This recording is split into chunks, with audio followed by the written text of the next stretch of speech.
Buen día a todos. Vamos a esperar 3 minutos más para arrancar y comenzar. Así aguantamos que ingresen todos. Gracias a todos por estar hoy con nosotros.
Bueno, buen día a todos. ¿Qué tal? Buen Ahí día. estoy viendo que algunos preguntan si puede tomar mate. Juancito, sí puede tomar mate. Nada, bienvenidos a todos. Vamos arrancando para no robarles el tiempo a nadie. Se irá sumando más gente durante los próximos minutos. Quiero agradecer especialmente a Andrea Catalano, periodista y profesional, y a Luis Galeazzi, director ejecutivo de Argencon, también a las organizaciones que nos están acompañando, como ARCAP, que es la Asociación de Private Equity de Venture Capital de Argentina, Endeavor Argentina, Tech CEOs, que es una organización de emprendedores tecnológicos, la Cámara Argentina de FinTech, KLL Ventures, que es un Venture Capital con sede en Córdoba. Nada, gracias a todos por acompañar esta iniciativa, este webinar. Esperemos que sea el primero de otros. Luego seguramente haremos algún otro cuando venga la reglamentación y tengamos más información. El objetivo del encuentro es aprovechar al máximo esta hora para entender los aspectos más importantes que promueven a la Ley de Economía de Conocimiento. Y nuestros objetivos siempre como firma siempre estuvieron alineados al crecimiento del sector, tenemos foco en la materia y fuimos también siempre muy proactivos con lo que era la ley de promoción de software. La economía de conocimiento no es una moda, todos ustedes están acá, seguramente saben el potencial que tiene, es una actividad madura con más de 15 años de operación sostenida, más de 500.000 personas empleadas directamente en el sector, sin incluir proveedores conexos y más de 1.000 empresas con operación significativa. Sin más preámbulo, invitamos a Andrea Catalano, que está acá para este fin, que muy gentilmente se sumó para organizar las ideas de hoy y moderarnos. Ella es una de las periodistas que más ha seguido la ley y que más conoce sobre los emprendedores a los que beneficia, además de ser una amiga de la casa. Con Andre nos conocimos en un viaje a La Pampa, que fuimos a dar una charla juntos, y bueno, es una especialista del sector de tecnología, telecomunicaciones y el conocimiento. Entonces, gracias, Andre, y te cedo la palabra. Buenos días, bueno, muchas gracias Juan Manuel, muchas gracias por la generosidad. Muchas gracias por la invitación. Y bueno, todos sabemos cuál ha sido el tránsito de la Ley de Economía del Conocimiento prácticamente desde el año pasado hasta ahora, que el año pasado se aprobó con unanimidad, aun cuando había fuerzas que cuestionaron algunos puntos del articulado. Pero el cambio de gobierno generó otras modificaciones y en febrero lo que se suponía que iba a empezar a transitar el camino de la reglamentación terminó derivando en el cambio de la ley. Y ha demorado casi 10 meses la aprobación de esta nueva ley, que entre las cámaras que han sido protagonistas de lo que fue anteriormente el software y de lo que es hoy el conocimiento en general, que es un sector muchísimo más vasto que el software, aun cuando el software los va a seguir atravesando a todos, sostienen que es mejor tener una ley que no tenerla, aunque una de las cuestiones que se plantean es que a mayor exportación hay menos incentivos. Y esto sería una especie de contrasentido en un país que está necesitado y ávido de dólares que justamente pueden empezar a venir más rápido a través de la generación de servicios y los servicios de exportación. Entonces, justamente vamos a tratar de ahondar en estos puntos con los expertos que hoy nos van a acompañar, ver el panorama con más amplitud, porque así como decimos que es más rápido que los dólares se generen a través del sector de servicios, cómo ayudar desde estos lugares al aparato productivo tradicional para que también genere mayor competitividad, mayor productividad y también esos sectores, en definitiva, puedan generar más dólares, ¿no? Así que antes de presentarles a Luis Galeazzi, que ya lo hizo Juan Manuel, les recuerdo que pueden ir dejando sus preguntas en el chat y que a lo largo de esta conversación en la mañana las vamos a ir teniendo en cuenta. Así que dicho esto, Luis Galeazzi, director ejecutivo de Argencon, con quien también charlamos todo el tiempo sobre estas cuestiones, todo el tiempo es tuyo. Bueno, muchas gracias, Andrea. Para mí es una felicidad de estar de nuevo vinculado a una actividad de Barredo Larrudé. Conozco a Juan, conozco a su papá, conozco a Alejandro Larrudé, conozco gente maravillosa, así que me da mucha alegría estar hoy participando de esta actividad. Argencom es una asociación de empresas de economía del conocimiento, básicamente con alta presencia exportadora. Es decir, nosotros nos caracterizamos por tener una idea, una lógica de reunir a las empresas que tienen una posición exportadora muy fuerte. ¿Por qué esto? Es básicamente porque entendemos que la economía del conocimiento es esencialmente una actividad global. Es decir, el mercado argentino es un mercado relativamente pequeño y no puede contener la generación de servicios y de productos que el talento argentino tiene. Es decir, de alguna forma, para decirlo un poco gráficamente, Argentina tiene un talento que desborda las fronteras, tiene mucha más capacidad de producción de economía del conocimiento que capacidad de consumirla internamente. Por lo tanto, es naturalmente un país exportador. Tanto es así que es uno de los pocos países de la región que tiene un saldo positivo en la balanza de pagos en economía del conocimiento. Es decir, lo que importamos es mucho menor que lo que exportamos. Y esto es así porque básicamente tenemos talento y tenemos capacidad y tenemos un conjunto de activos sociales que nos posicionan muy bien en el mundo.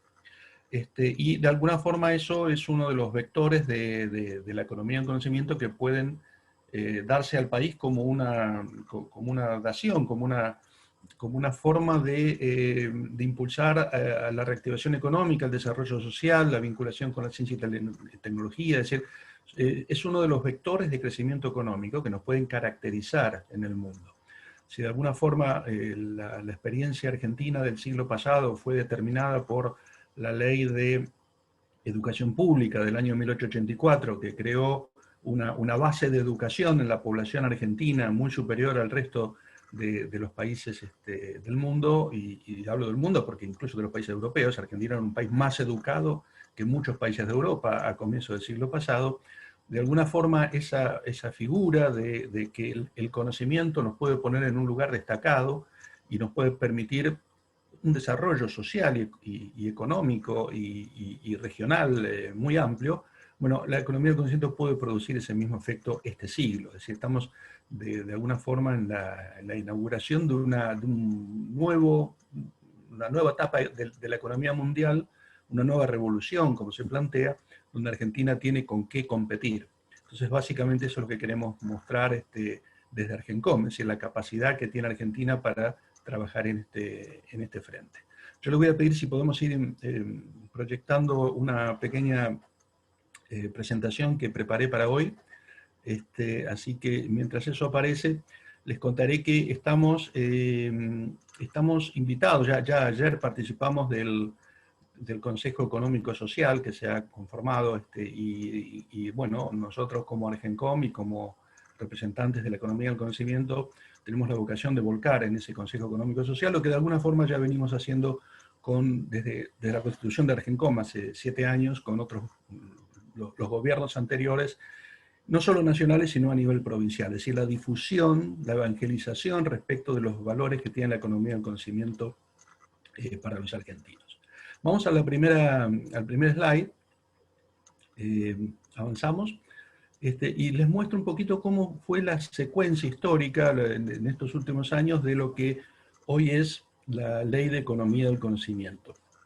Fíjense que esto nace en el año 2017, cuando por impulso de Argencom, por solicitud de Argencom, nosotros le planteamos al gobierno en ese momento, iniciándose el gobierno de Juntos por el Cambio, que era necesario tener una política para la economía del conocimiento, y se constituye en el año 2017 una mesa sectorial.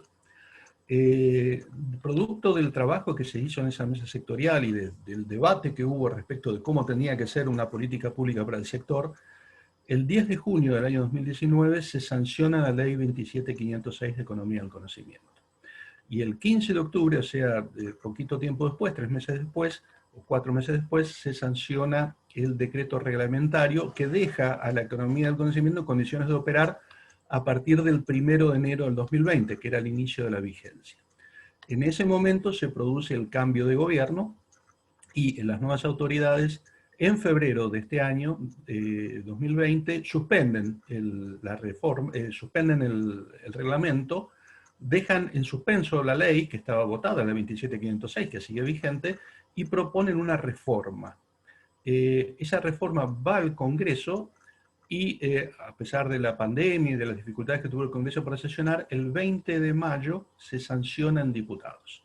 Y ahí se entró en un periodo bastante, digamos, dudoso de por qué la ley no se votaba inmediatamente en el Senado, y finalmente, en este mes de octubre, comienzos del mes, se sanciona una reforma del Senado que modifica la que viene de diputados. Es muy importante decir que tanto la sanción de la ley 27506 del año pasado como la sanción de diputados tuvo apoyo prácticamente unánime. Fue votada por todas las bancadas, con excepción del Partido Obrero. Tuvo solo 2 votos en contra, tanto en diputados como en senadores. Es decir, una ley con un apoyo unánime. Sin embargo, la reforma que está votada ahora en octubre en Senado ya no tiene el apoyo pleno, fue solo votada por el partido mayoritario. Es decir, de alguna forma se quebró una cosa que era característica de la economía del conocimiento, que era la unanimidad política respecto del apoyo a una política pública.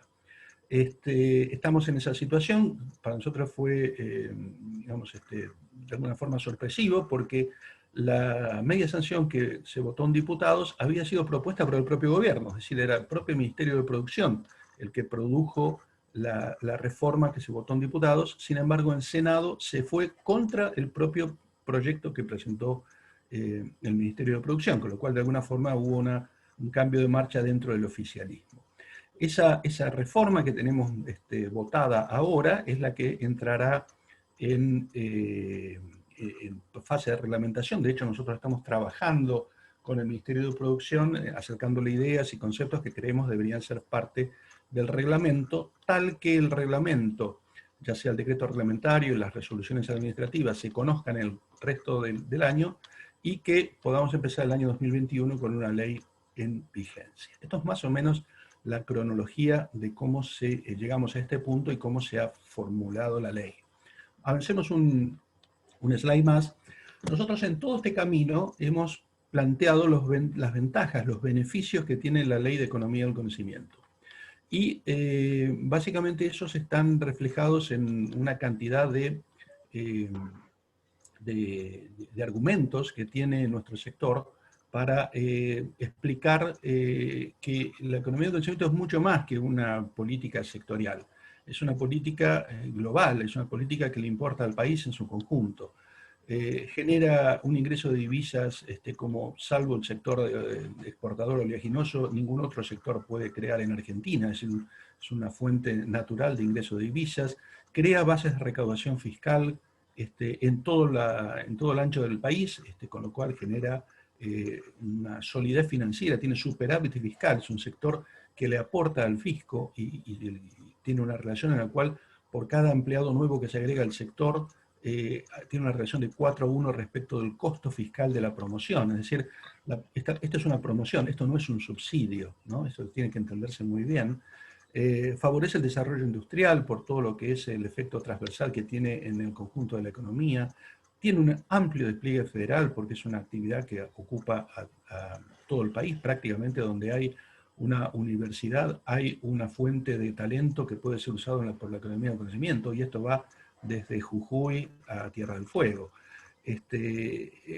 Alimenta un amplio ecosistema, esto no son solo los unicornios o las empresas grandes, hay empresas medianas, hay empresas chicas, hay startups, hay emprendedores que están queriendo lanzarse con distintas iniciativas, es decir, es un ecosistema completo, no tiene una lógica de empresa grande o empresa chica, es una trama muy digamos, desarrollada, muy interrelacionada.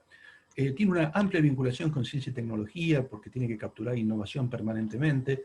Es una fuente de empleo, básicamente llegamos casi al 8% del empleo privado en el país hoy en día, en un momento en que el empleo privado cae y viene cayendo hace varios años.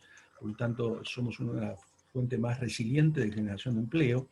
Tenemos una amplísima vinculación con la educación pública, es decir, los chicos que hoy están estudiando en las universidades, particularmente en las universidades públicas, tienen destino en nuestras industrias. Atraemos recursos humanos de todas las fuentes y de todos los orígenes. Tenemos una amplísima población femenina, población diversa, discapacidades, es decir, somos muy amplios empleadores de todo tipo de recursos en toda la geografía. Tenemos una gran capacidad para generar negocios sin requerir inversiones. Esto quiere decir que montar una operación de economía del conocimiento en muchos vectores, no en todos, pero en muchos vectores, requiere una baja inversión inicial, con lo cual a países que tienen tanta dificultad como Argentina para la generación de la atracción de capital y capital de riesgo, nuestras empresas pueden desarrollarse con una enorme autonomía. Es decir, somos un tipo de industria que puede florecer en un país con serios problemas de financiamiento público, como tenemos nosotros. Y obviamente somos un sector generador de exportaciones que puede crecerse a 2 veces lo que hoy estamos exportando. Estos más o menos los argumentos que nosotros mostramos cuando decimos por qué la economía del conocimiento tiene que ser un vector de crecimiento y desarrollo en el país. Sin embargo, y ahí pido que se avance un slide más, sin embargo, la experiencia de los últimos trimestres ha sido negativa. Nosotros venimos con 9 trimestres seguidos de caída de exportaciones. 9 trimestres quiere decir que desde el comienzo del 2018 venimos cayendo trimestre a trimestre. Y esto es producto de que Argentina es un país que se ha tornado muy hostil, tiene políticas económicas muy difíciles para toda industria y toda actividad económica, pero particularmente para la nuestra también. Por ejemplo, se le impusieron en el año 2018 los derechos de exportación sobre los servicios, cosa que ningún país del mundo graba con derechos de exportación a las exportaciones de la economía del conocimiento. Argentina sí lo graba. Esto ha generado una tendencia a que muchas empresas argentinas, o con presencia en Argentina, no están creciendo todo lo que el potencial argentino puede desarrollar y están de alguna forma, y entre comillas, fugando operaciones o fugando empleo a otros países de la región que tienen políticas públicas mucho más atractivas. Es decir, Argentina está siendo, digamos, desfavorecida en la competencia internacional, porque cuando vamos a competir con otros países, y me refiero a otros países que tienen menos cualidades naturales, como el talento que tenemos nosotros, o el desarrollo de la educación pública que tenemos nosotros, esos países tienen mucho mejor estabilidad fiscal, estabilidad normativa, apoyo particular, políticas de incentivo, etc. Y eso hace que muchas empresas estén tentadas a radicar sus negocios en esos países. ¿Sí? No es que se vayan de Argentina, pero el crecimiento lo reparten en esos países, y en Argentina crecen poco. Por lo tanto, hay un fenómeno que nosotros le llamamos la de fuga de empleo o fuga de empresas, en las cuales gran parte de esta gallina de huevo de oro que tiene Argentina empieza a mudarse a otro gallinero, y eso es una cosa muy, muy preocupante. Por eso es que nosotros, digamos, propusimos siempre fuertemente la creación de política pública para este sector, porque este es un sector que tiene que ser desarrollado y defendido no solo desde el sector privado, sino desde el sector público. Estamos en un punto de inflexión hoy en día, o continuamos con esa caída que se percibe en este slide, o digamos, la política pública cambia respecto de la economía del conocimiento y generamos un crecimiento en el sentido de que, por ejemplo, se vino desarrollando desde el inicio de este siglo hasta el año 2011, que fue una pendiente de crecimiento constante. Estamos, digamos, preguntándole al país y preguntándole a la política qué quieren hacer con esto, básicamente. El siguiente slide muestra cómo puede resolverse ese punto de inflexión. Nosotros hicimos estas estimaciones de desarrollo.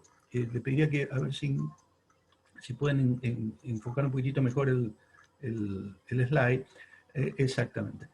Fíjense que en escenarios de crecimiento positivo, moderado, conservador o negativo, estos son los 4 escenarios, esas 4 columnas que tenemos, esos 4 escenarios nos muestran que Argentina puede crecer al ritmo de los países líderes, o sea, al 10,5%, que es más o menos el crecimiento anual que tienen los países líderes, un crecimiento moderado, que es acompañar el promedio mundial del 6%, un crecimiento conservador, que es no haciendo nada especial, pero digamos, normalizando un poco la macroeconomía, se podría crecer al 3%, o podemos seguir en esta situación, grabándolo con derechos de exportación y todo lo que conocemos estos últimos años, que produce esta caída que estamos sufriendo estos últimos trimestres de menos 3% o menos 4% anual.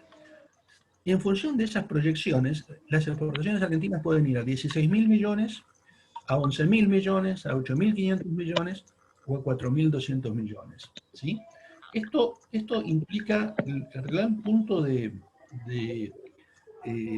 inflexión en el que estamos, es decir, ¿qué queremos hacer con la economía del conocimiento? ¿Queremos hacer de esto el segundo motor de exportaciones nacionales? En el caso de un crecimiento positivo, nosotros le agregaremos más de 10.000 millones de dólares a las exportaciones de hoy en día. Digamos a 16.000 millones de dólares. Piensen que toda la soja hoy exporta algo arriba de 20.000 millones, de 25.000 millones aproximadamente. Nos pondríamos prácticamente en una economía similar a la economía de la soja. O podemos seguir cayendo lentamente, silenciosamente, como está ocurriendo ahora, y en lugar de 6.000 millones bajaríamos a 4.000. Es decir, ¿qué queremos hacer con la economía del conocimiento? En cuanto al empleo, bueno, lo mismo, es decir, podemos generar 400.000 puestos nuevos de trabajo, como es en el escenario positivo, o podemos caer en empleo.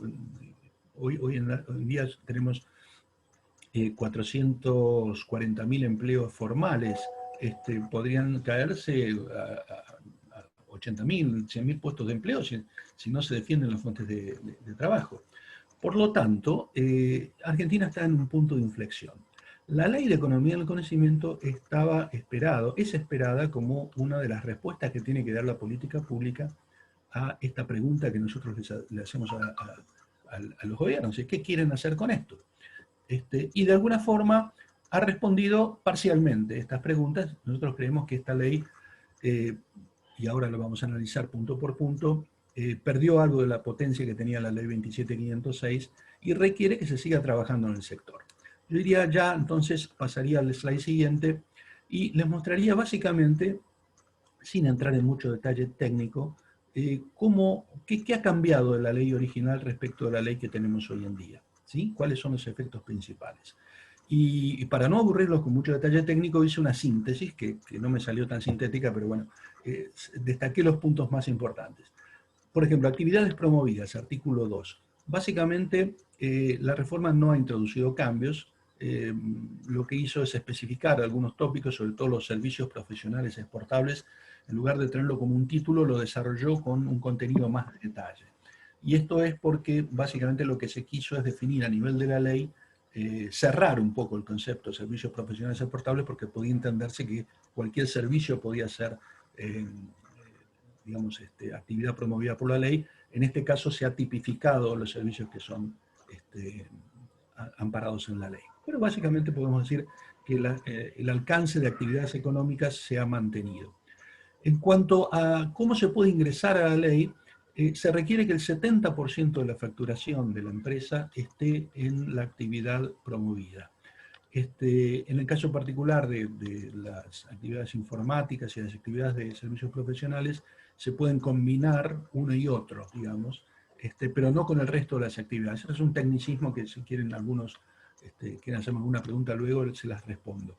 Pero básicamente lo que no se mantuvo en la reforma fue una opción que había de que si no se tenía el 70%, si no se tenía el 40%, se podía plantear igualmente el ingreso a la ley y se iba a ir a un consejo consultivo que iba a determinar si esa postulación aplicaba o no aplicaba.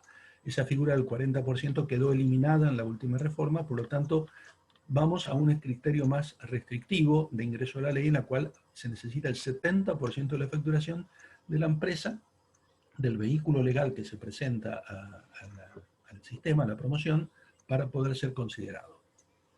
Respecto a los requisitos, básicamente la ley mantiene un criterio de que hay que cumplir 2 de 3 requisitos, que son básicamente calidad, un nivel de exportaciones y entre capacitación e I+D un tercer elemento, es un porcentaje de inversión en capacitación e de inversión en I+D.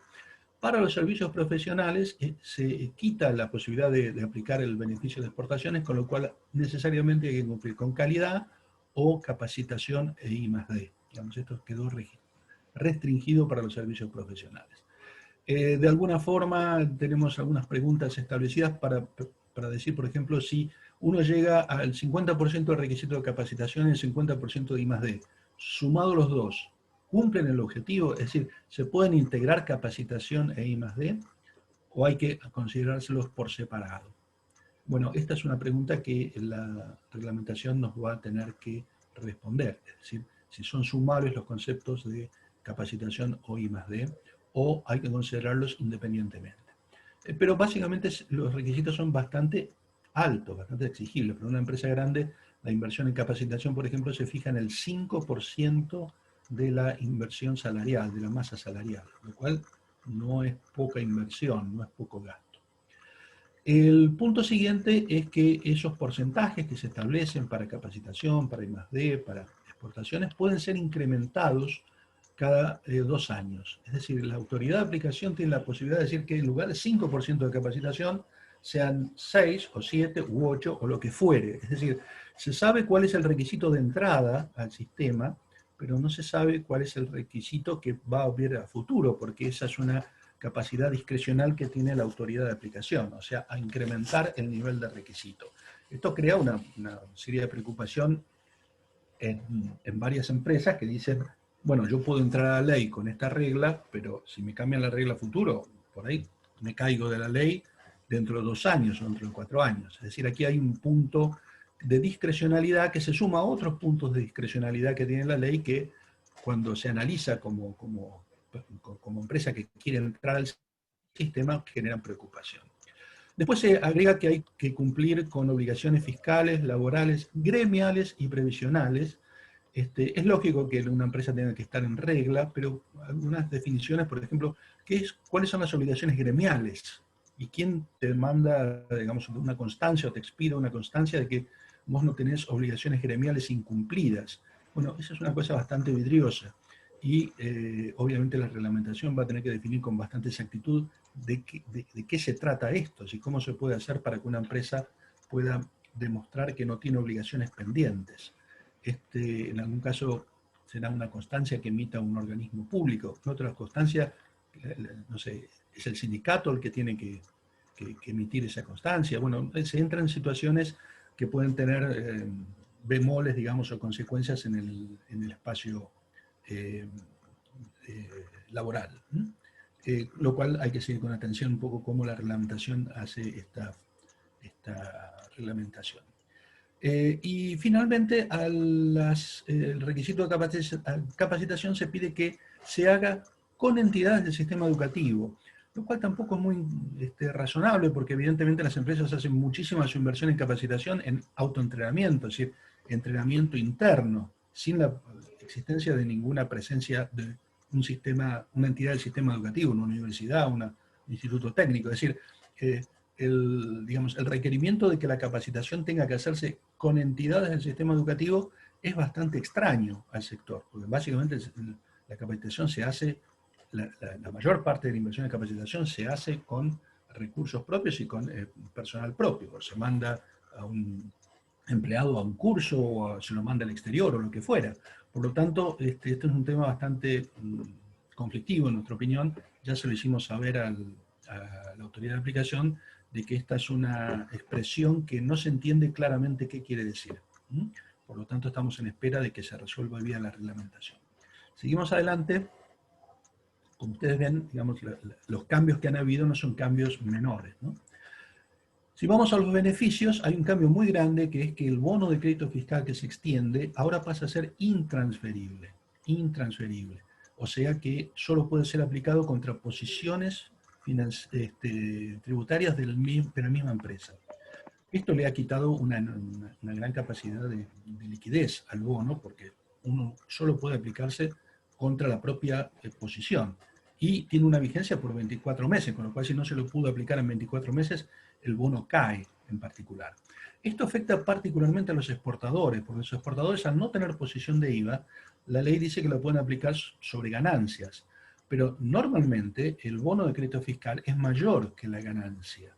Por lo tanto, buena parte del bono que se extiende como beneficio de la ley pasa a ser estéril, no se puede aplicar, no se puede ejecutar. Y buena parte del beneficio de la ley se pierde, justamente en las empresas más exportadoras. Esto es lo que Andrea refirió al comienzo de la charla cuando dijo que cuanto más exportadora es una empresa, menos beneficio percibe. Y esto es un contrasentido muy grande, pues entendía que la ley, justamente por la necesidad de hacer a Argentina un lugar competitivo, iba a favorecer a las empresas exportadoras. De hecho, la gran posibilidad de crecimiento que tiene Argentina es en el mercado global, no es en el mercado interno. Con lo cual, una ley que, digamos, devalúa o desmejora el beneficio en función de si sos exportador o no sos exportador, va un poco en contra del sentido de lo que se esperaba de la ley. Después les voy a poner un ejemplo numérico para que vean qué tan significativo es este efecto. Pero básicamente, la pérdida de la transferibilidad del bono fiscal fue un retroceso bastante importante en los beneficios de la ley. Lo que sigue es que esto aplica para empresas muy grandes. Solo se admite que las empresas de hasta 3.675 empleados ingresen a la ley. Diría que esto es un valor suficientemente alto como para que solo aplique para 2 o 3 empresas del mercado, no para el resto del mercado. Bueno, estamos acá con otros beneficios. Estabilidad fiscal se ha perdido. La estabilidad fiscal que consagraba la ley 27.506 ya no es tal. Pero no solo no hay estabilidad fiscal, sino que anualmente el presupuesto va a definir un cupo para este beneficio. Y si el cupo no alcanza para cubrir todos los beneficios de la ley, la autoridad de aplicación tiene la capacidad de redistribuir los beneficios. Con lo cual también se genera una incertidumbre muy alta, porque en realidad el beneficio que me otorgan es un beneficio sujeto a revisiones anuales y a la discrecionalidad de la autoridad de aplicación, que va a decir, cuando el beneficio no alcance, de qué forma se va a repartir la parte que alcanza.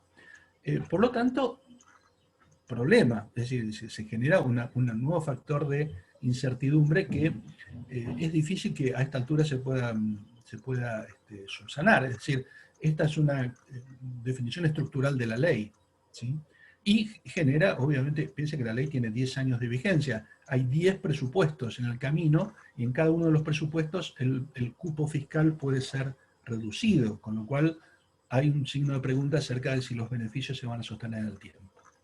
Después hay un punto particular sobre la actividad de autodesarrollo que aplica al software. Sin embargo, no quedó muy bien escrito que esto sea aplicable al software. Yo diría, bueno, esto tenemos expectativa de que vía reglamentación se resuelva. En el artículo 12 de la ley 27506 se permitía que el withholding tax que se pagaba en un exportador paga en un país que no tiene tratado de doble tributación se podía deducir del pago de ganancias, lo cual para el exportador simulaba como que existía el recupero de ese withholding tax. Eso se ha perdido, el artículo 12 eliminó esa posibilidad, lo cual es un perjuicio para aquel exportador que quiere trabajar sobre un país que no tiene tratado de doble tributación con Argentina. Recordemos que Argentina tiene pocos tratados de doble tributación en el mundo, con lo cual el artículo 12 era un fuerte incentivo a ir sobre mercados que hoy en día están inaccesibles. Sin embargo, eso se ha quitado. Se agrega un artículo 15 bis que agrega una serie de sanciones, en las cuales una de ellas en particular hay que tener algún cuidado porque pide que para mantenerse dentro del sistema de la ley no se reduzca la dotación mes a mes. Esto quiere decir que por cualquier razón que tenga una baja hay que reponerla en el plazo de los 60 días. Si no se pierden los beneficios. Es decir, y esto es particularmente, yo diría, injusto, porque una empresa puede haber aumentado 50% su población o su dotación de un año al otro, pero si en un mes en particular se le fueron 5 empleados y no los puede reponer en los plazos de los próximos 60 días, bueno, pierde el beneficio de la ley. Esto es irracional, no tiene una métrica que sea razonable. Yo creo que debería tratarse que es obvio que en 60 días no se repone a nadie en el mercado, por lo tanto tenemos que ver con vía de decreto reglamentario si esto se pudiera resolver de alguna forma, pero es una exigencia que nos parece abusiva. Finalmente el costo del sistema quedó en básicamente 8 puntos, porque por tasa de auditoría se pueden aplicar un costo del 4%, por financiamiento al FONPEC, al Fondo de la Economía del Conocimiento, son otros 4 puntos. Nosotros tenemos una expectativa de que iba a ser de 5.5 el total, y en realidad es de 4 más 4, o sea, de 8 puntos salió. Digamos, esta ley tiene un costo más caro. Esto quiere decir que de los beneficios que uno recibe, se le pueden deducir 4% para gastos de auditoría, 4% para financiamiento del FONPEC. Y bueno, el empalme con la ley de promoción de software, lo que se aseguró es que los beneficios de la ley para aquellos que venían con la ley de software eran retroactivos, son retroactivos el 1 de enero. Debería aclararse un poquito mejor en la reglamentación qué ley aplica, si la ley de software o la ley 27506 sobre la posición de impuestos a las ganancias del año 2019 para las empresas que estaban dentro de la ley de software. Pero bueno, creo que eso se va a resolver positivamente. Así que básicamente, para que tengan un pantallazo muy, muy general, estos son los cambios más fuertes que hubieron de la ley original a la ley que termina siendo votada en el Senado. Para darle una sensibilidad de estos cambios, iría al slide que viene, les voy a mostrar lo que es, puestos en números, cuál es el efecto que tiene esta nueva ley, digamos. Ahí tienen idealmente una empresa pequeña que tiene un beneficio de ganancias del 60%, es decir, está computado ahí en uno de los renglones de bonificación de la alícuota sobre el tamaño de empresa del 60%, y con distintos escenarios en el cual exporta el 100%, el 90%, el 70% o el 0%. ¿Sí? Está simulado un caso de un empleado que tiene un salario de 120.000 pesos, a qué precio se vende esa capacidad productiva, qué facturación total arroja, y básicamente, vamos a la parte de abajo, esto genera que los beneficios son los que están ahí en la línea verde, que dice bonificación de la alícuota sobre tamaño de empresa, genera 4.240 pesos de beneficios sobre el impuesto a las ganancias, y genera el bono fiscal de 14.949 pesos en cualquiera de los casos, ya sea que exporten el 100%, el 90%, el 70% o el 0%. Lo que pasa es que esos 14.949 pesos tienen que aplicarse contra ganancias. Entonces, ¿cuánto se puede aplicar contra ganancias? Y bueno, el impuesto a pagar es de 2.867 pesos, con lo cual, aquella empresa que tiene un beneficio de 14.949 y un impuesto a pagar de 2.800, no puede aplicar 12.000 pesos. Es decir, no sé si se entiende. Es decir, recibe un beneficio intransferible de 14.900, puede aplicarlo a ganancias por 2.800, con lo cual le queda un beneficio no aplicado de 12.000 pesos. ¿Sí? Con lo cual, el beneficio final que tiene esta empresa es todo lo que no paga de ganancias, y básicamente eso menos los cargos del régimen, que el régimen siempre le cobra los 4% de costo, con lo cual su beneficio queda reducido a 5.532 pesos. Estamos hablando de una empresa que, al no tener posición fiscal propia en IVA, tiene que descargarlo sobre el impuesto a las ganancias con esta limitación. La misma empresa, si trabajara en el mercado local, al tener posición fiscal de IVA, puede descargar los 14.900 pesos contra el IVA y tiene un beneficio de 17.654 pesos. Es decir, el beneficio de una empresa que trabaja en el mercado local es de 17.000, aquella que exporta es de 5.500. O sea, es el 31% de este beneficio total. Es decir, este es el efecto que se crea, que se produce por el efecto de intransferibilidad. Es decir, es un efecto muy significativo. Y es más significativo cuanto más exportadora es la empresa. Entonces, acá hay un problema de concepto de la ley, que se suponía que la ley iba a ser un incentivo a la exportación, y lo es, pero en mucho menor grado que lo que se suponía que podía ser. La verdadera pregunta es si esto va a generar la competitividad que nosotros estimábamos como indispensable, y creemos que lo va a hacer en modo muy módico, digamos así, y que va a ser necesario seguir trabajando en política pública adicional para que Argentina pueda recuperar su capacidad competitiva global. Yo paro aquí, yo sé que hablé mucho, me detengo, estoy ya en más de mis 20 minutos, con lo cual dejo el punto y les paso a Andrea para que continuemos con la reunión, y quedo a disposición para preguntas.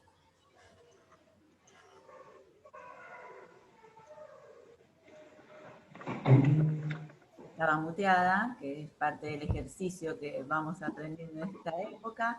Gracias, Luis.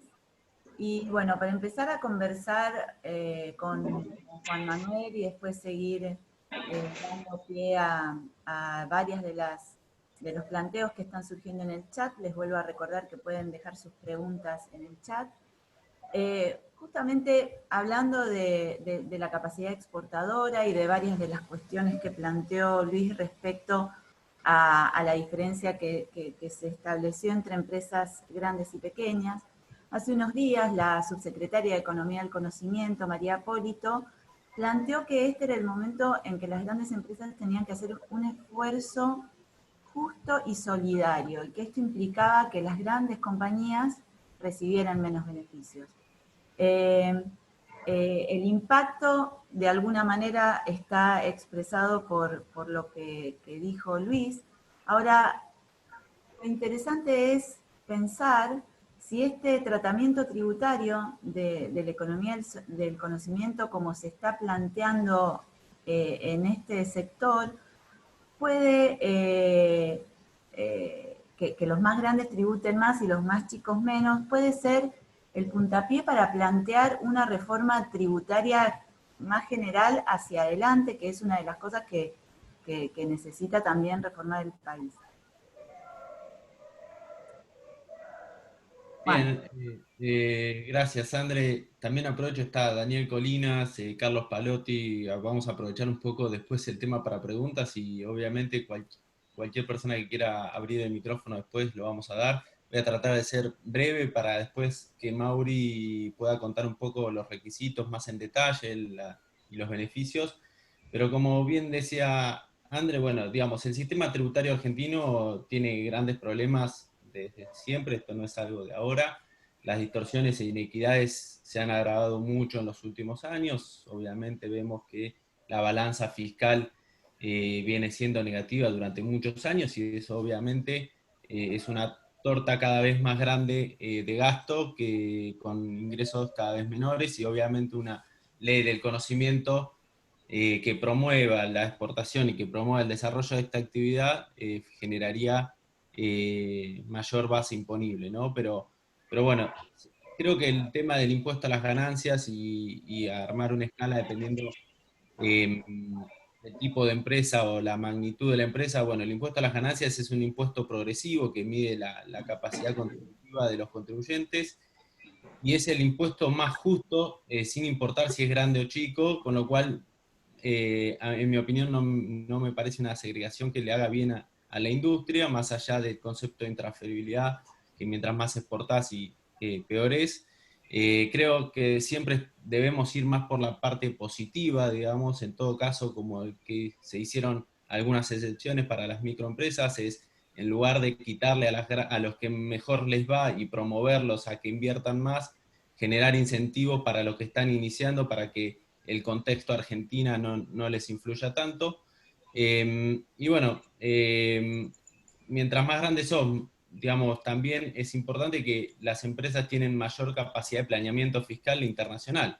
Es decir, que cuando vos incentivas a una empresa que esté mirando una base sobre la cual tributar, eso hace que la planificación fiscal de estas empresas cambien. Vamos a un caso concreto de una pyme, una mediana empresa que pueda estar operando en Argentina, Colombia y Chile, cuando ve que en Argentina está por pasarse esos parámetros establecidos, va a empezar a promover las ventas de otro país. Entonces, creo que, en mi opinión, no contribuye y sí deberíamos, como vos decís, más pensar una reforma tributaria que comprenda todo, ¿no?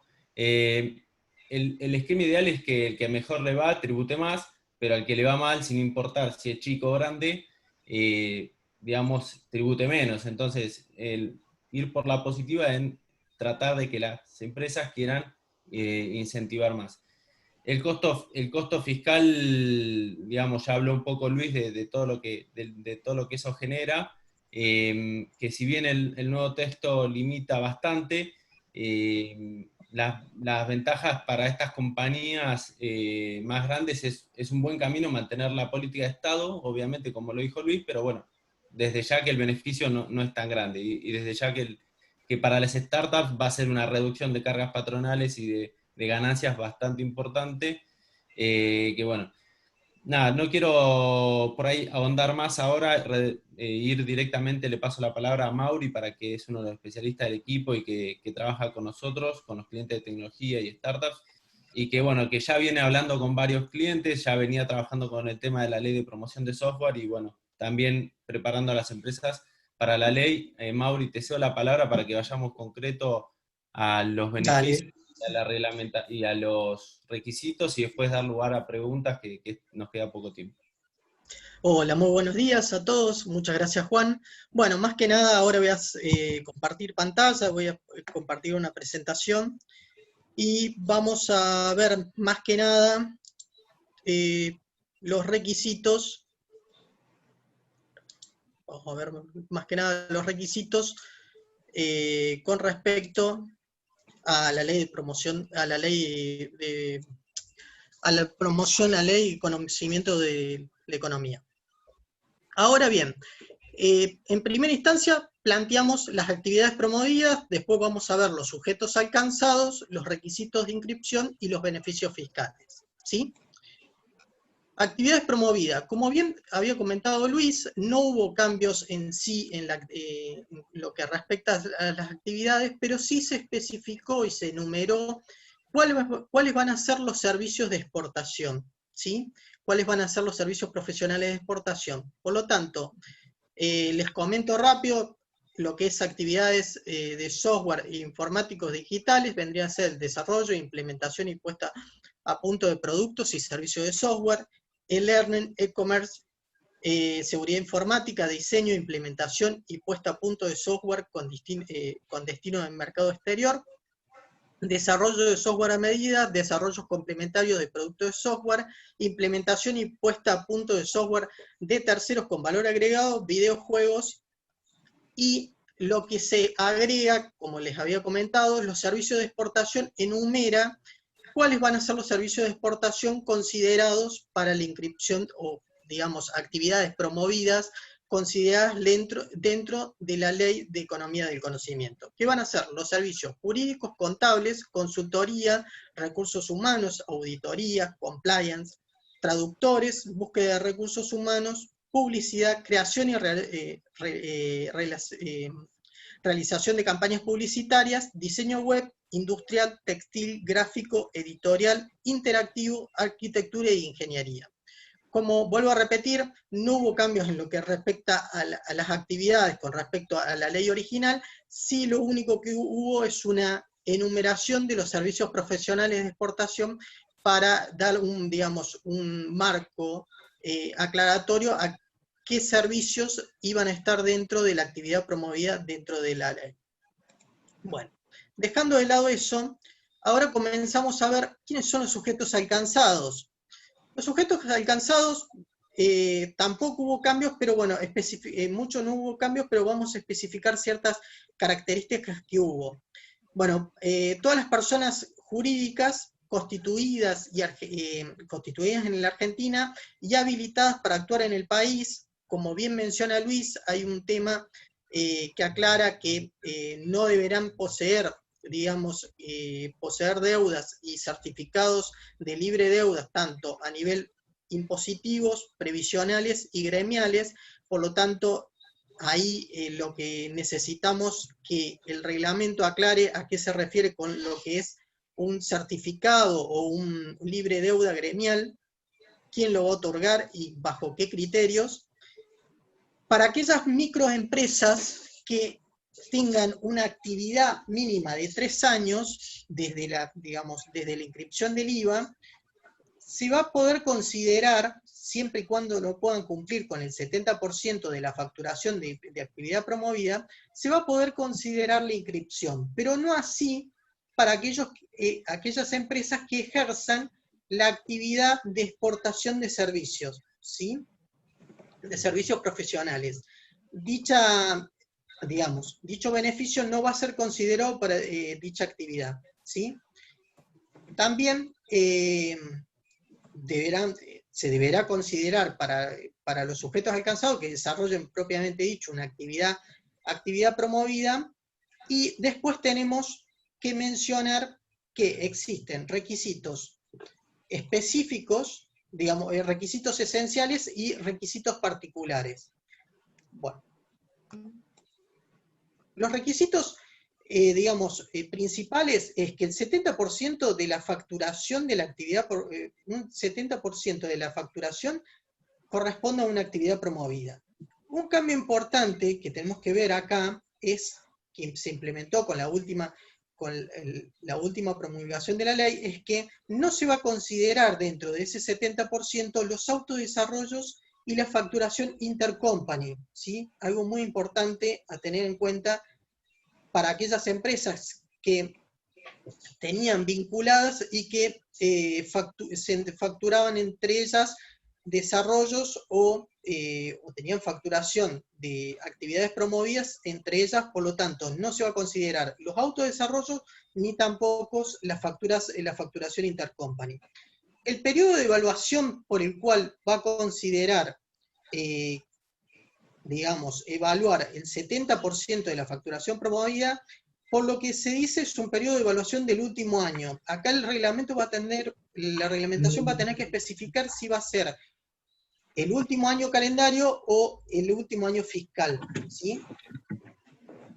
Algo muy importante a tener en cuenta y que para el análisis de aquellas empresas que quieran optar por este beneficio es adecuar el código de actividad clave, digamos, el clasificador de actividad económica para que la misma esté encuadrada realmente en una actividad promovida, ¿sí?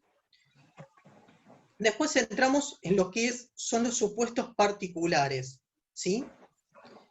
En empresas que, como ya les había comentado, en empresas que tengan sin facturación y que tengan menor a 3 años en inscripción en IVA, tendrán que acreditar la realización de actividades promovidas, propiamente dicho, con excepción de las actividades de los incisos A y E del artículo O, deberán cumplimentar con lo antes mencionado, que se deben cumplimentar con el 70% de la facturación y la actividad promovida.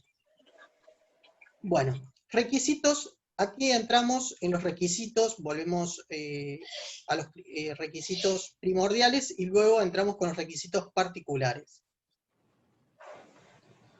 Requisitos particulares. Se deben cumplir, como bien mencionó Luis, se deben cumplir 2 de 3 requisitos que vamos a mencionar ahora.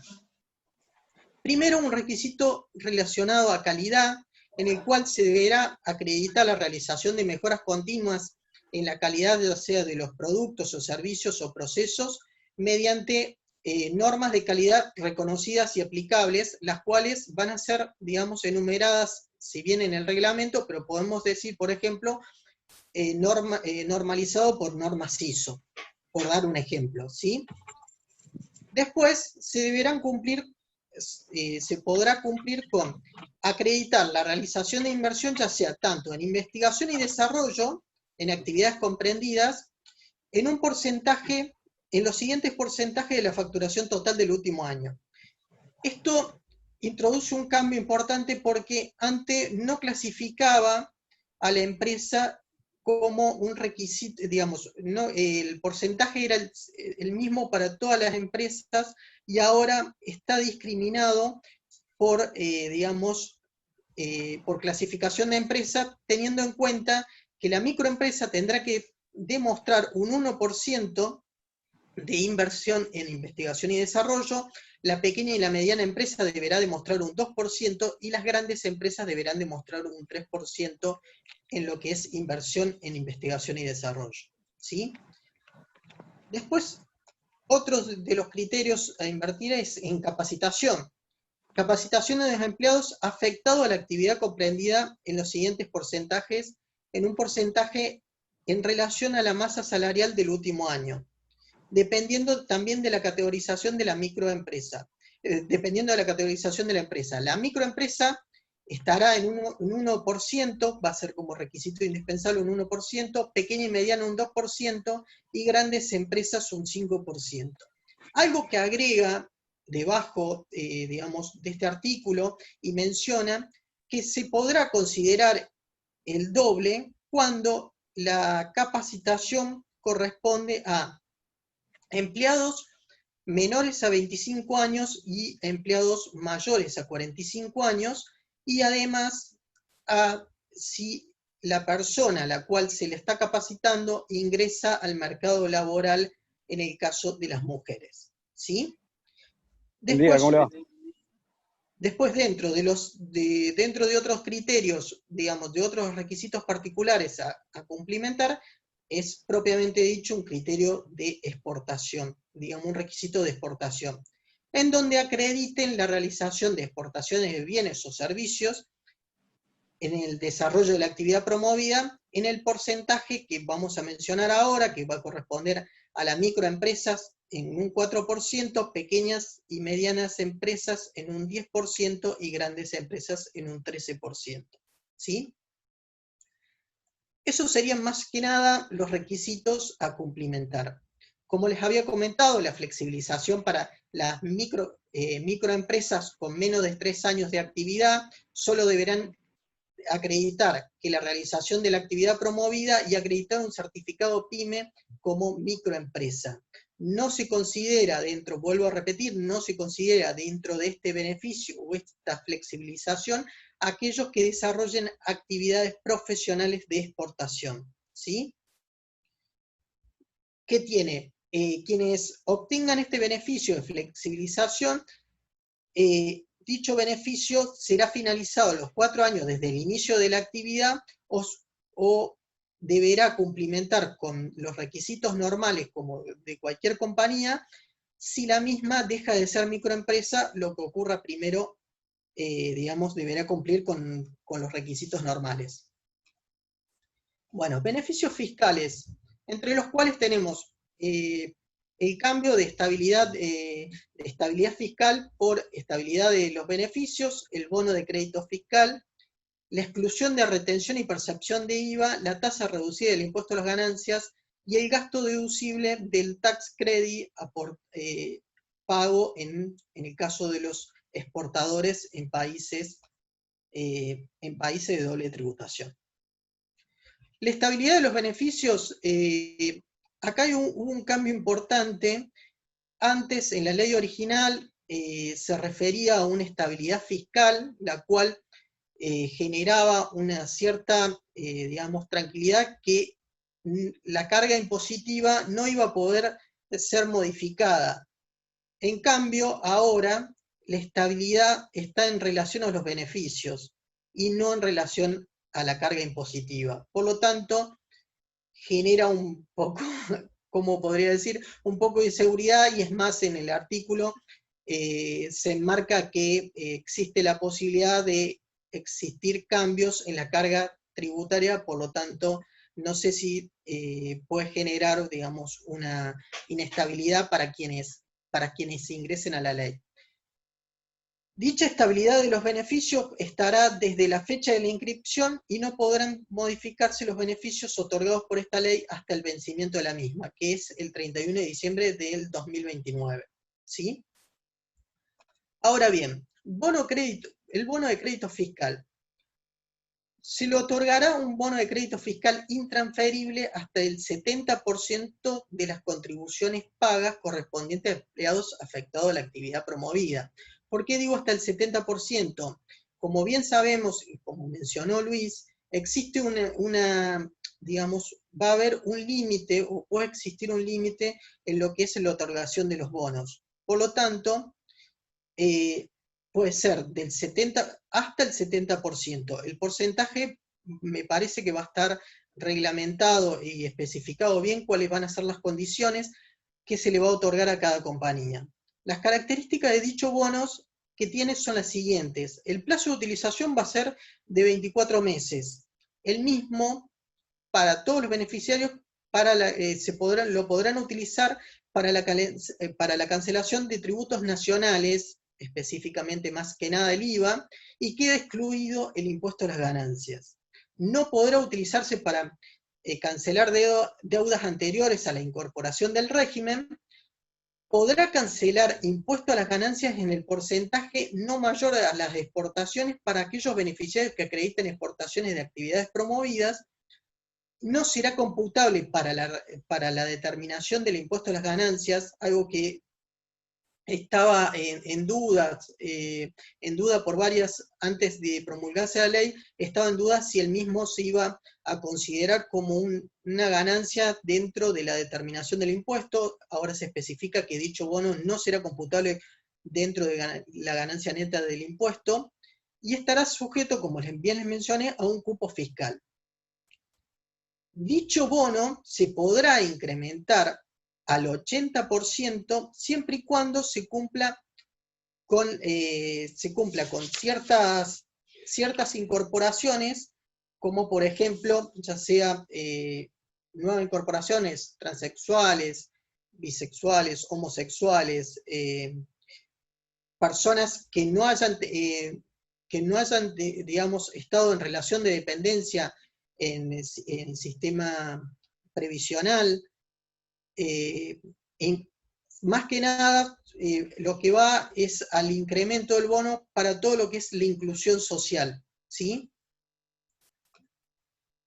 Reducción del impuesto a las ganancias. La reducción del impuesto a las ganancias hubo también un cambio que antes era del 60% para todas las compañías o para todos los beneficiarios. En este momento lo sectoriza y discrimina en el sentido de que a menor es la empresa, mayor es el beneficio, más grande es la empresa, menor es el beneficio. Por lo tanto, los porcentajes en la reducción del impuesto a las ganancias va a ser del 60%, para las micros y pequeñas empresas va a ser del 60%, para las medianas empresas un 40% y para las grandes empresas un 20%.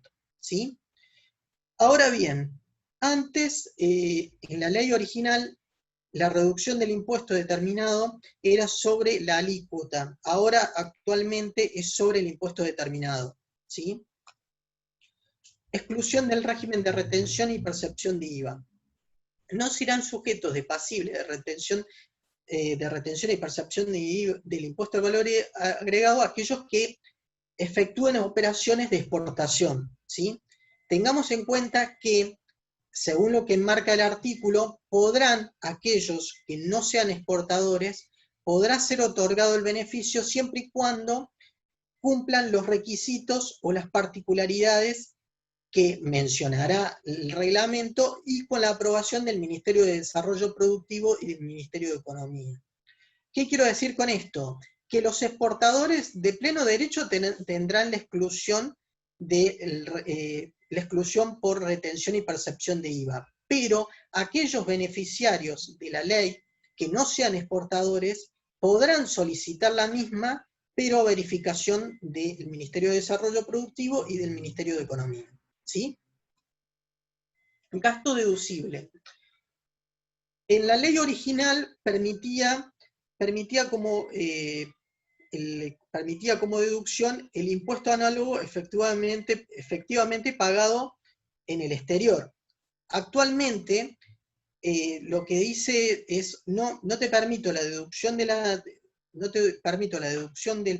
pago del impuesto, pero sí te permito como gasto deducible del impuesto a las ganancias los impuestos efectivamente pagos. ¿Sí? Son dos criterios totalmente distintos.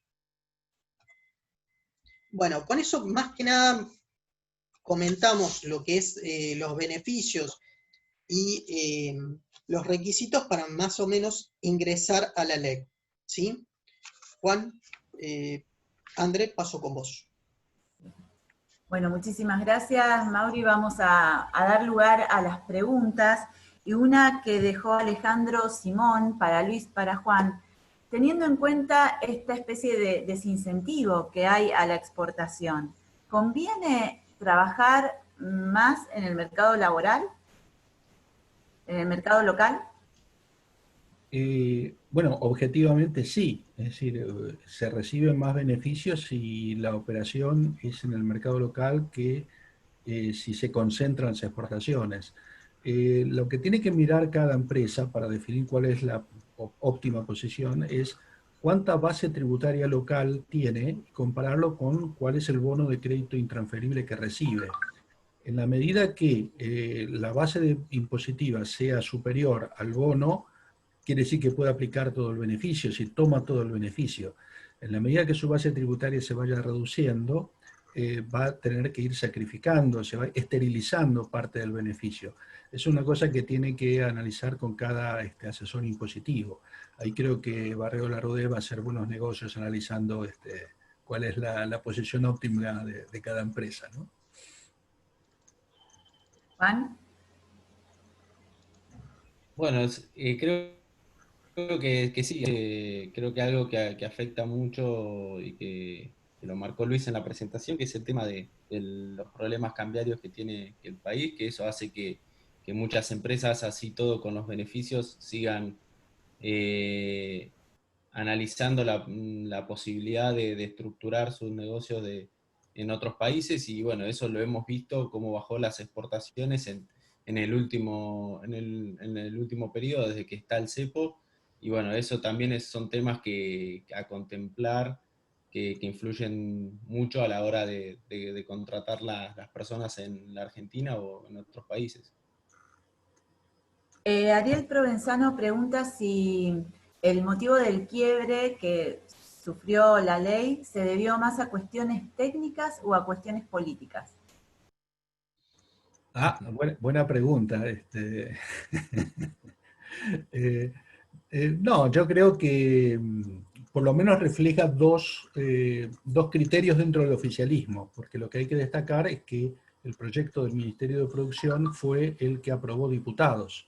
y las modificaciones del Senado no fueron las originales del Ministerio de Producción. Así que por lo menos refleja dos visiones dentro del mismo oficialismo. Y yo creo que en algún sentido hay un error técnico en la ley, y esto honestamente creo que es técnico, que es que si bien el criterio, el concepto fue segmentar el beneficio para que los grandes perciban menos beneficio que los pequeños, lo que se hizo fue segmentar a favor del mercado local en contra del mercado global. Es decir, ya sea la empresa grande, pequeña o mediana, si exporta, queda perjudicada respecto de si trabaja en el mercado local. Y este es un resultado, me parece, no deseado. Creo que es un error no forzado, si hablamos en términos de tenis. Yo creo que no se comprendería por qué el gobierno quiera poner una ley que produzca ese efecto. Me parece que es un efecto errado, equivocado. Y me parece que es más una cuestión de inhabilidad técnica que otra cosa. Bien. Ayer en una de las reuniones, es un comentario, en las reuniones de las mesas sectoriales que se están haciendo, justamente una de las cuestiones que se planteaban era esto de dejar de tener al mercado interno y al mercado exportador como dos mundos separados, sino empezar a vincular. Y hay que trabajar definitivamente en el mercado local, pero también hay que exportar porque se necesitan las divisas. Maximiliano Escandoliero pregunta, Luis, ¿no sería más práctico prever un beneficio general por cada empresa con un uso a determinados impuestos o con determinados impuestos o con indicadores genéricos y que cada empresa en definitiva lo utilice de acuerdo a sus necesidades? A ver, me cuesta responder una pregunta que no sé cómo se podría instrumentar esa propuesta. Me cuesta responder. Lo que sí creo es que, a ver, un sistema de promoción tiene que ser fiscalmente sustentable. Yo creo que el gobierno lo que ha querido hacer, de alguna forma, es asegurar que la promoción genere el menor costo fiscal posible. Creo que esto uno puede identificar este objetivo dentro de las reformas. Lo que no observa el que ha diseñado la ley es que este es un régimen de promoción, y si uno se toma la ley de software como antecedente, el software generó una enorme base de tributación, de recaudación fiscal, es decir, fue una promoción fiscalmente positiva, generó superávit fiscal, no generó costo fiscal. Cuando uno escuchaba a los legisladores hablar de cuál es el costo fiscal de la ley, ninguno preguntaba cuál es el ingreso fiscal de la ley. Y acá viene el tema. La gran mayoría de los países quieren atraer las economías del conocimiento porque generan un gran nivel de actividad económica interna que, entre otros beneficios, aparte de los sociales, de los técnicos, de los de innovación, etc., es un gran beneficio para el fisco porque genera base de recaudación fiscal en todo el país.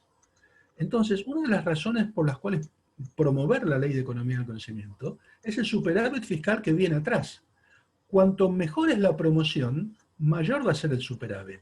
Hay un cálculo que nosotros hicimos en nuestra comisión de Tax and Legal, que por cada nuevo empleo que se crea, el ingreso fiscal que se produce es 4 veces el costo de la promoción. Es decir, hay una relación de 4:1 a favor de, digamos, de la recaudación fiscal en contra. Es decir, no es un costo fiscal, es un beneficio, es un superávit fiscal el que se está creando. Si la economía del conocimiento crea 50.000, 100.000, 200.000 puestos de trabajo, lo que va a crear es más base fiscal, más recaudación fiscal. Y no hay 200.000 puestos de trabajo en el mercado local. Los 200.000 puestos de trabajo solo pueden ser logrados exportando. Con lo cual hay hay una falla de ingeniería en esta ley. Bien. Voy a reunir dos preguntas en una sola que tienen que ver con los requisitos, con el acceso a los requisitos de calidad para obtener la promoción. Una de las preguntas es si en relación a los requisitos la calidad significa obtener algún tipo de certificación, y en ese contexto si se va a tener en cuenta a las empresas que estén en proceso de certificación de las normas ISO. Bueno, hay que ver el reglamento. En el reglamento que se conoció de la ley 27506, esto estaba considerado. Las empresas que habían iniciado su sistema de certificación tenían un tiempo prudencial para terminarlo y eran aceptados como condición, como requisito. Hay que ver si el nuevo reglamento conserva el criterio del reglamento del año pasado. Eduardo Falk pregunta, la no computabilidad de la facturación intercompany, ¿para qué actividades promovidas aplica? Exclusivamente para lo que es autodesarrollo de software. Okay. No para cosas que sean servicios intercompanies, digamos, que no sean desarrollo de software. Ahí el reglamento va a tener que especificar el concepto autodesarrollo de software para que se entienda dónde aplica y dónde no aplica esta limitación. María Pérez pregunta si hay un número mínimo de personal que debe estar en relación de dependencia en la empresa. No, mínimo no. Con un empleado ya se puede aplicar. ¿Seguir alguna otra pregunta que vaya viendo? Los invitamos a seguir dejando las preguntas en el chat. Esta cuestión vinculada con que la capacitación la tiene que dar el sistema educativo. ¿Ha sido habitual, especialmente en el sector del software, que el proceso sea al revés? Que es el sector privado el que se acerca al sector educativo para que se adquieran las nuevas habilidades que necesita el sector privado. ¿Esto hay que reformularlo dentro de la reglamentación?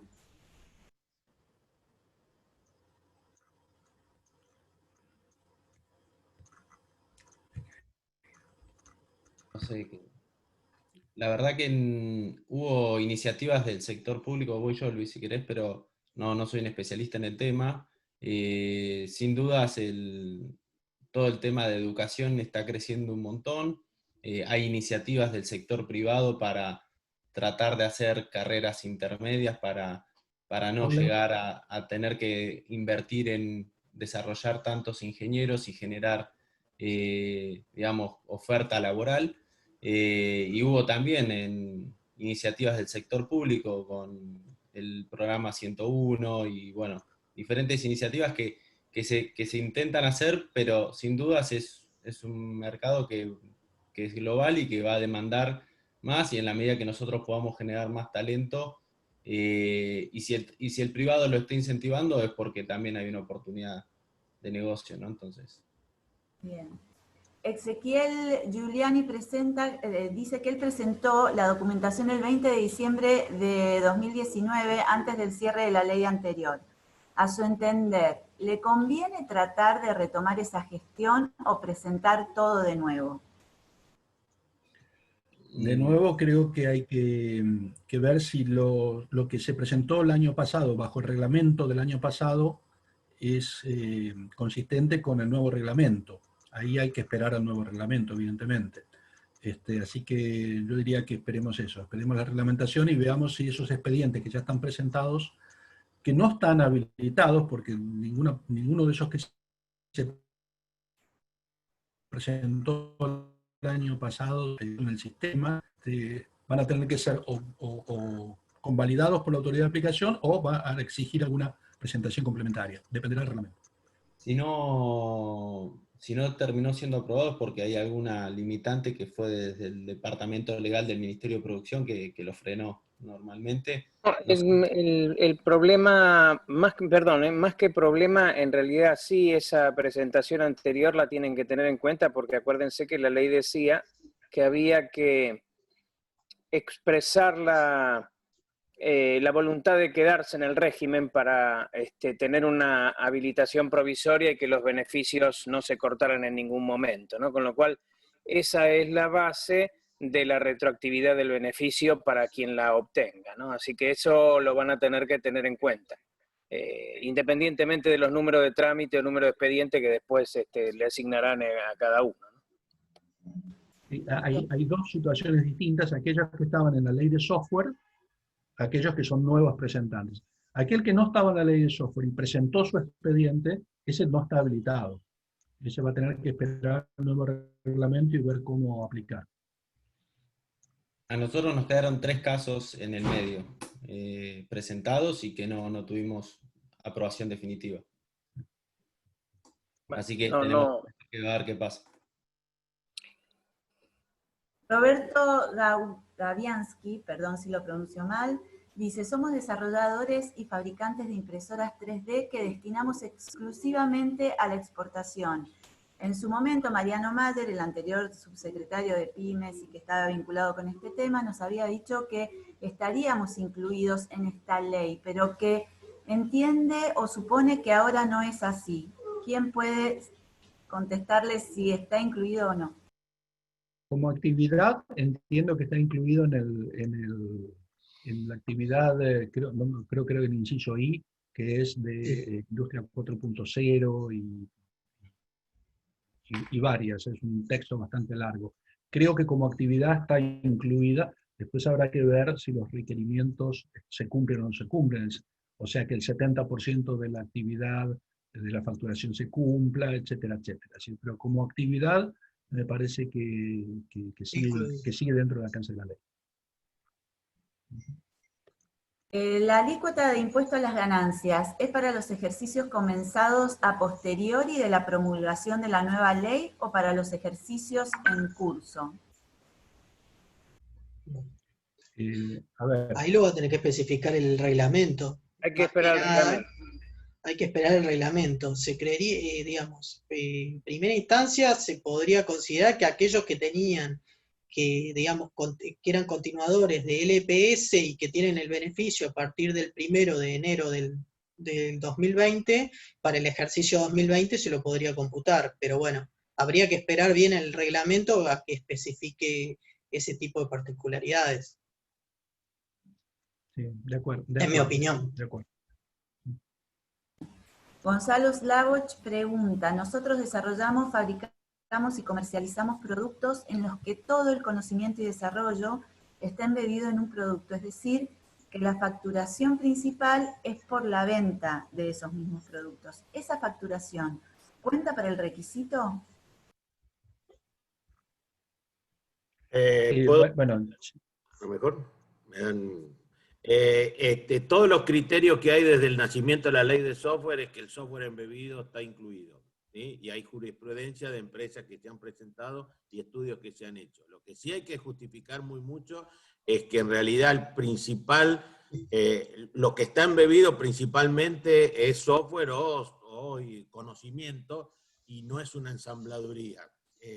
Digo, esto va a quedar a criterio de la autoridad de aplicación definitivamente, pero sí. Hay criterios previos que se dice que si la incorporación de conocimiento es lo suficiente, en el caso de software hay suficiente cantidad de software embebido, el software no se vende sino a través del bien que se produce. Vamos a suponer, finalmente se vende un satélite, pero el 80% es software, entonces se supone que hay un software embebido adentro, ¿no?